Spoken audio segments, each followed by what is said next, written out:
Years ago, there was a movie. The movie was called Walking Tall. And it was the story of Buford Pusser, who was a law enforcement officer in the state of Tennessee.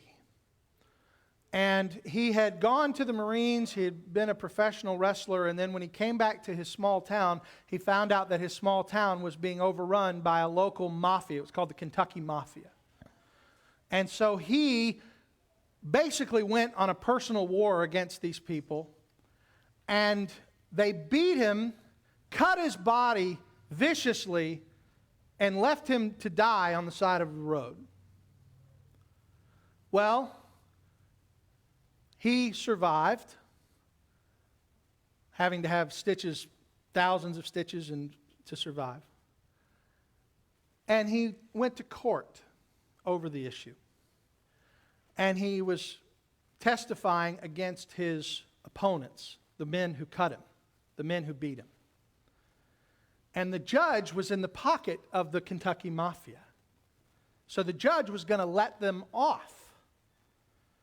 Buford Pusser, according to the stories, and I believe they're true, at one point in the court hearing, Buford Pusser stood up and ripped his shirt off to expose all of the scars that he had from being beaten and cut by these violent men.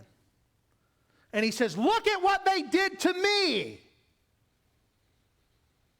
And then case was closed. It was proof positive that he had in fact been inflicted this terrible harm by these people. Now, why do I tell this story? Paul is standing in front of his opponents saying, "Look at my suffering for Christ. And you're going to call into question my ministry?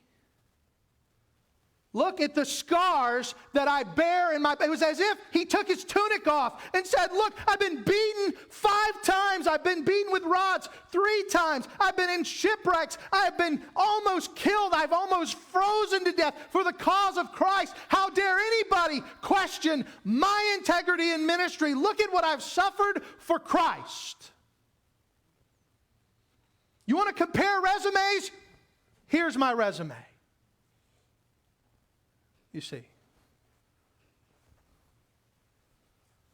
Paul's suffering, his marks were his resume.